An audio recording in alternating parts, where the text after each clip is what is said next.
Alright guys, this is Gabe doing a deck profile for Tommy for T-Rose. I'm here with Noah Beygelman. Alright Noah, what did you accomplish this weekend? I just got second place at the PPG. Awesome. Lost to the man behind the camera in the finals, unfortunately, but you know how it is. No, it happens, you know. Yeah. Second place is still good, you know, it's not easy to do. For sure. So let's get into your deck profile. Yeah. So I'm not going to explain the Virtual World lineup too much. I played Virtual World relatively pure with just a few tech cards that let me have kind of a unique end board. Okay. So basically the standard lineup is 3 Kowloon. Card's amazing going second this format. Okay. 3 Qinglong, and then 2 Chooch and a Xuanwu. There's a lot of the combos in this particular deck don't use this as part of it, so it's kind of like a flex spot. But against a lot of decks where you have to grind, like the Invoked deck, for example, you really want like as many of these extra resources as possible. So I think it's worth playing. But if you just want to do the turn 1 combo, you don't like need this card. Okay, so this awesome. Pretty standard Virtual World spell and traps. And then for monsters, 2 Nian, 3 Lulu, 3 Lao Lao, 3 Gigi, 3 Lily. So I think this is again pretty standard. It's kind of like Tri-Brigade, like you play 3 of all the good ones, 2 Karas. It's kind of like the same thing here, right? Yeah. 3 of all the good ones, then like 2 of this one. You can side one of these out a lot going second. Since Desires is at 1, there's not that much risk of like happening to draw the 1 Desires and banishing the 1 of this and like needing it. So this is kind of an expendable card. Okay. But yeah, this lineup's kind of been figured out by now. The real spice in like Virtual World decks is like, how do you have an end board that can get you like an auto win situation, and then how do you go second with defensive cards? So moving into the more generic cards, 1 Desires, sad it's at 1. And to kind of augment it, I played 2 Ready Fusion. Actually, I was gonna play 0 Desires because of I run like the Hauka Fibrax, Cupid Pitch line of play. So I was just playing 3 Ready Fusion to summon Theseus as like a way of getting a tuner on board. But Base Lolly, Alex, he when we were in line to submit our deck list, he's like told me I was crazy for not playing Desires in Virtual World. So I threw this in and it was like insane whenever I drew it. I basically just won the game on the spot. So yeah, definitely good to play that. You could find space for a 3rd Ready Fusion, but this deck's already like super tight as is. So yeah, 2 is just fine. The only target is Theseus, but you don't have to use it just to make fiber. Since all your Virtual Worlds are level 3, you can like use this to make hard make Omega instead of just like for when you resolve this, instead of when you resolve Gamma. So yeah, this card was like pretty good. Okay. Ready Fusion definitely seems different. I don't see anyone else playing it, but it does make a lot of sense from what you're saying. Yeah. It seems like it's really good with the deck. That's probably one of the cards that also gave you an advantage, you know, around everyone else. A lot of times, what I would try to like establish turn 1 is like you normal summon a Virtual World, and then reveal a hand effect. If they ash it, it negates the effect, so you're not locked into like the level or rank 3 or higher restriction. So then I could go for the Ready Fusion and go for the Needle Fiber line and still just full combo them through the hand trap. Well, that's actually really cool. Yeah, that's pretty cool. I didn't know that. And if my Virtual World resolved, then like I was usually winning anyway, unless they have Gamma Droplet. So okay. Anyways, yeah, some more insane cards. I don't know why this card's off the list, but I'm happy that it is. Yeah, so much utility. I also play Ghost Ogre as a hand trap. So this going second into a lot of boards can help you just like trade effectively. The Griffin Rider basically has to negate this because it shuffles into deck as part of the effect. So if you chain Ghost Ogre to it, it's like you're fizzling the negate. And then against, I thought a lot of people who were playing Bird Up before, because it's the new ban list, would switch over to like a more pure Tri-Brigade version. And this card is really good going second against the Appaloosa. Just like you start your turn with E-Tele and their Apollo is just kind of like frozen. So yeah, in addition to obviously summoning Virtual World monsters from the deck like a normal person. So that's it for the cards that are good. And then now all the cards that either stop my opponent or are Garnets is 1 Ghost Ogre, like I was mentioning with the E-Tele. This is also pretty good. It came up in top 4 against Hani, where I was able to Ogre the continuous card of the Brave Engine, the Journey. That's usually like not that crazy of a play, but if they have a bad hand, it can like make it hard for them to really establish anything. And sometimes they get greedy too, and people will like summon a monster and trigger the Journey effect to add the Equip spell, and then you can just like Ogre there. It's like pretty good. Then 3 Ash. Tuners are really good in this deck. It's kind of like PK, where like sometimes the level 3 comes up, sometimes in this deck the tuner comes up, and in the late game, having cards like this that essentially beat any possible top deck they have makes M7 amazing, because you can like M7, add back your Ash, and then make Zeus, and like no deck can top deck out of Zeus Ash. So yeah, this card's like pretty good. It's actually a really cool play. I never know that. Yeah, the M7 stuff, like, I don't know, when you play Virtual World, you just like, it feels like you're kind of freestyling the whole time. There's no like really set combo. You're just like, I think this is the right play based on like this game state. So yeah, and then Gamma. This is kind of like a Virtual World staple, but it's like especially amazing in this format. There was a time in Swiss when the dude had Winda DPE and punishment set, Ecclesia on board, Fleur in hand. It's like lots of interruptions. But I had Gamma, Qinglong, and like Virtual Worlds. So I was able to Qinglong, target the Winda. He chains DPE to pop the Qinglong, and I chain the Gamma. So now the Winda's negated. I get Gamma Driver, DPE's dealt with. Then I made Omega out of these. Used the effect, he just let his Fleur get banished out of his hand. Then I played through the punishment, made Shen Shen, attacked, and then used Shen Shen effect to put the Fleur from the Banish Zone back in the graveyard, so he wouldn't get it back off the Omega. So yeah, pretty cool card. Gamma's crazy in the Virtual World deck, dude. It's also a pseudo extender. It sounds weird to say this, but like you can resolve it on your turn a lot. And this is a tuner and a non-tuner, so you can just make Hulk and do your full like Hulk Aurora online just from resolving a Gamma. It's like one time I literally just had Kowloon Gamma, no plays, but he Ash Kowloon, I Gamma, and then suddenly I just had like insane nut board, full combo. So just playing that in your deck made people scared to even Ash you and stuff like that. For sure, people don't want to droll on like searches. They don't want to Ash if I have nothing on Yeah, board. So it's scary when it's in your deck. Exactly. And then the 3 like more unconventional cards in this deck. So before the tournament, I was originally planning on playing Drytron, like with the new ban list, but then I was like, nah, Shaddoll is just too broken, so I got to find a way to abuse him. So he's part of the turn 1 combo. You send Shaddoll with Beatrice. You use his effect targeting a level 3 Virtual World. Then you use the Chooch Engrave to boost your Virtual World to level 6.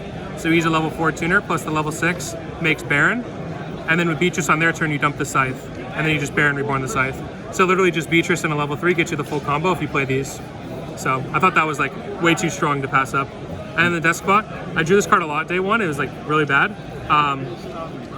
Just because of the way people were interacting, I couldn't really resolve the Hulk Aurora thing. So it's just like, it's nice to have a backup plan that only costs like 1 bad card to draw. So yeah, I don't know if I'd keep playing this going forward, but it was good when I resolved the combo. So that's it for the main deck, 40 cards. No upstart, sadly, because like I was just kind of being experimental with this list, and I wanted to have enough defensive cards, not just auto lose going second. So we can go to the extra deck now. So the mascot of Virtual World, Shen Shen. You don't really make. It's kind of sad you don't make this card that much in this variant of the deck, just because it's focused on going for like the Beatrice Baron play, and like this card going second is like it doesn't really do that much. And the Brave deck is like a really good counter to this, because they can just without sending anything to grave, they can search the token and then just like get the equip card and bounce this if they play the equip card. And then Vermilion, I popped 2 artifact scythes with this, so MVP card. Make your opponent get a free extra deck lock. And then Baron just for the combo. Omega, this, like I said, you can make it with the Ready Fusion, or you can just make it with Gamma. Really good card. It the effect in tandem with Shen Shen of being able to like put their cards back in the graveyard actually like comes up more than you'd think. So yeah, cool card. And then the 6s, Coral, Stardust Charge, and Juju. Pretty standard. I never really make Coral, but like I don't want to cut it and then need it, so it's still in there. But this is like a flex spot. I was sweating when you Stardust warried into the... Oh yeah, Stardust Charge during the Kowloon, dude? Yeah, the gold Stardust is loyal. Oh my god, I was like, oh, this is it. Yeah, Stardust Charge, nice. Yeah, it's really nice.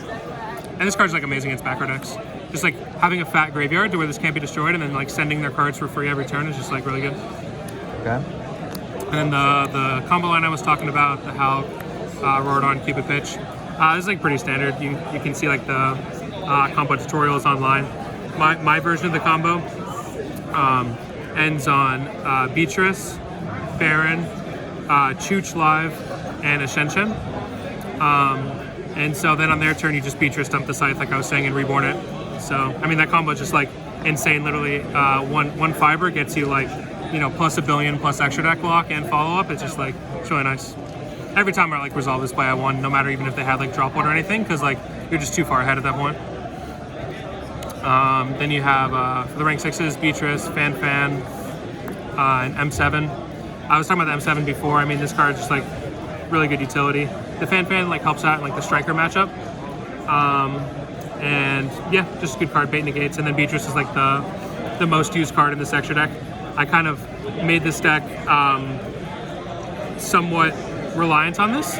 So if there's like some other ways to do the combo that don't revolve around this, I'd be interested to find those out. But yeah, this card was like basically the reasoning behind the deck in general, just like the fact that this card exists. I was really surprised that that you even played it. Actually, yeah, it's not really normal. I didn't know you played Scythe either. People were saying telling me that I should have like held Gamma for Scythe, but I had no idea that you played Scythe.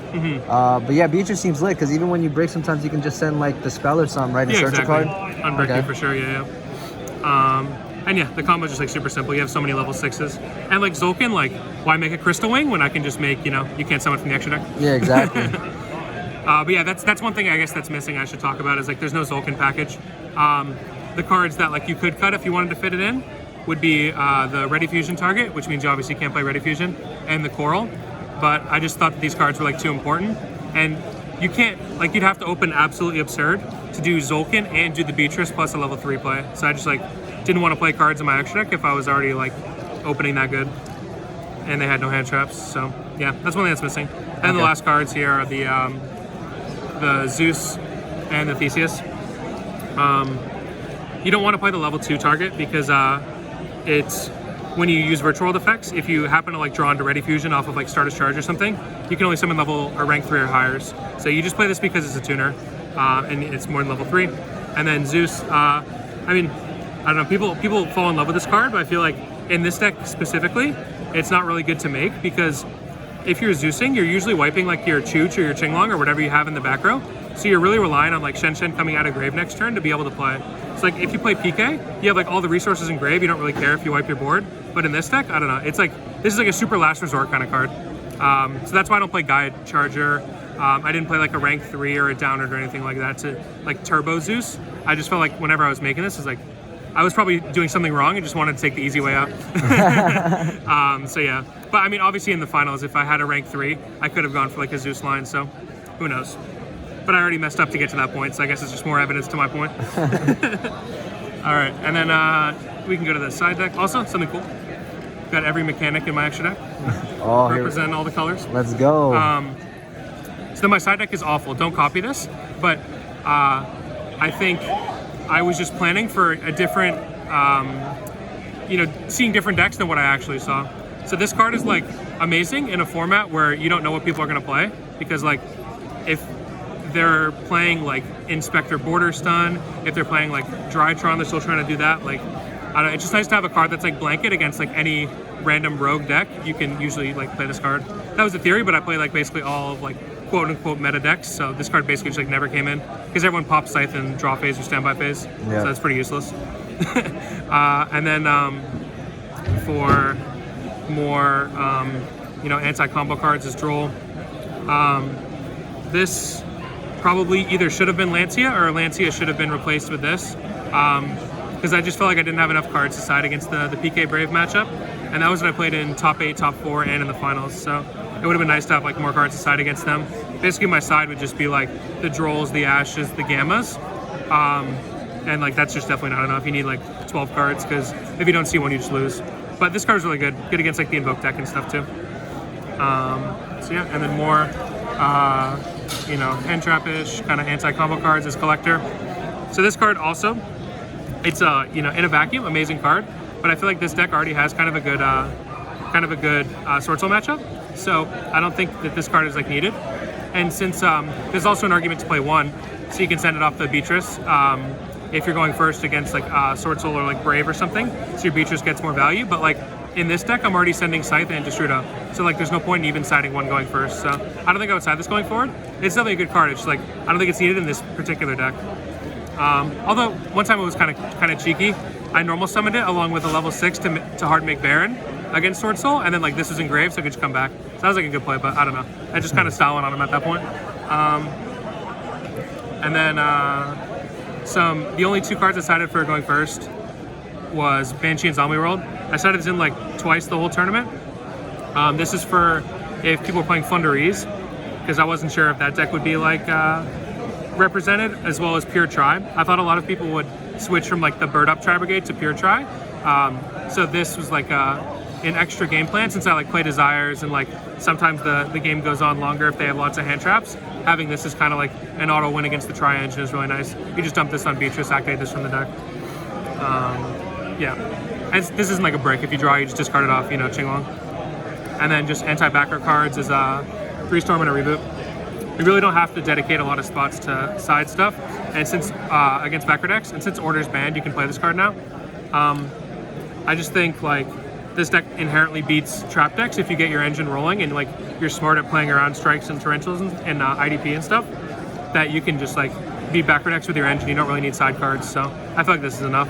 And it's just like an auto win if you draw it in the right matchup. So that's why I played that. Yeah, that's the deck. Your deck also has like not a bad matchup against trap decks, because you have the trap yourself, right? The Chooch, yeah, exactly. Yeah, the Chooch goes every turn. So that's one of the reasons why I played Virtual World in general for this event. Is like I thought in an open format people would play like that skill drain Eldlich deck, or just like generically decks with floodgates or back row, and this deck just like is really good against them. Okay, awesome. So yeah. Do you have any shout outs? Yeah, shout out to Walter, shout out to Drew, and shout out to Ezekiel for convincing me to play this deck. Shout out to my team Jobber, and yeah, that's about it. Awesome. Okay. Yeah. Well, congratulations on getting second place. That's not easy to do. And thank you for the video. Okay. Yeah, thanks.